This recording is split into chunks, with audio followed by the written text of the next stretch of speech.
bagaimana kalau ayah tidak mau tahu urusan mendidik anak, semua diserahkan ke ibu karena sibuk bekerja, jadi seakan-akan berlepas tangan dari ikut mendidik anak, Ustaz. Pulang-pulang taunya cuman perintah dan marah-marah gitu, Ustaz. Iya. Ya, ini nanya apa curhat ini? Apa yang harus dilakukan seorang istri kalau suaminya ternyata belum sadar tentang kewajiban mendidik anak? Ini anak siapa ini, Pak? Kalau anak berdua ya tanggung jawabnya berdua. Apa itu anak lahir dari batu? Kan enggak, Pak. Anak berdua ya tanggung jawab berdua. Makanya para ayah nih, mumpung ada curhat ibu-ibu, ini curhat nasional, Pak. Saya udah hafal loh, di kota manapun ini selalu ada pertanyaan ini, betulan.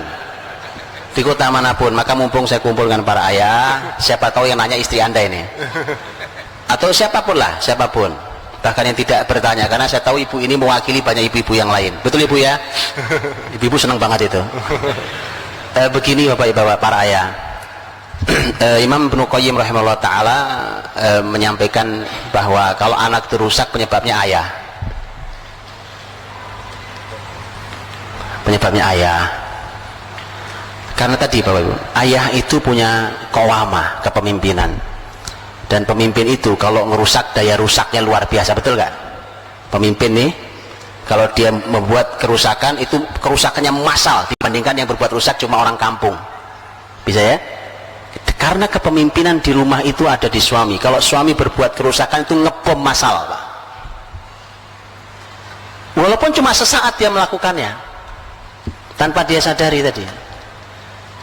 Dan perlu dipahami Bapak Ibu, bahwa anak kita ini aset dunia akhirat kita. Aset dunia akhirat kita.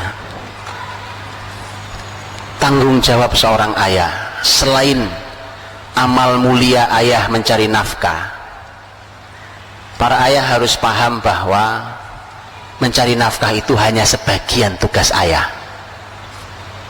Hanya sebagian tugas ayah, bukan segala-galanya. Dia tadi Rasul, siapa yang dinasihati? Sepupunya, bahkan bukan anak beliau, bukan cucu beliau, sepupunya, Pak. Itu mendapatkan bagian jatah dari nasihat Rasul sang ayah. Itu. Jadi nasihat salah satu tugas ayah. Loh, kalau di Quran bicara tentang dialog antara orang tua dan anak, itu Masya Allah mengejutkan datanya di Quran itu. Karena di tesis S2 tentang di Ummul Qura tentang hiwar aba mal abna fil Qur'anil Karim wa tatbiqatuhu tarbawiyah, dialog antara dialog antara orang tua dan anak dan aplikasi tarbawinya. Itu ternyata si peneliti tesis ini mengatakan di Quran itu ada 17 dialog, ada dalam 9 surat. Dan ketika didata, ternyata dialog ayah pada anak itu 14 sendiri. Dari 17 itu 14 dialog ayah. Coba kayak begitu, masa bapaknya jadi bapak bisu? Begitu kan? Jadi jangan hanya marah-marah, Pak. Marah-marah itu nggak menyelesaikan masalah, ya kan? Masya Allah. Jadilah ayah yang mengagumkan. Mengagumkan itu nggak bisa direkayasa. Ketulusan seorang ayah menjadi ayah yang mengagumkan itu luar biasa. Dan itu memudahkan anak untuk tumbuh dengan baik. Kalau anak punya masalah, mudah sekali selesainya, karena dia punya sandaran yang mengagumkan.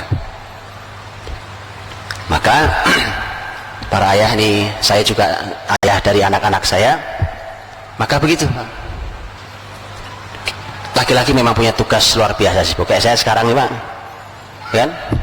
Saya baru pulang hari Rabu ini, dan Rabu berikutnya baru pulang. Ya biasa saja, ya kan?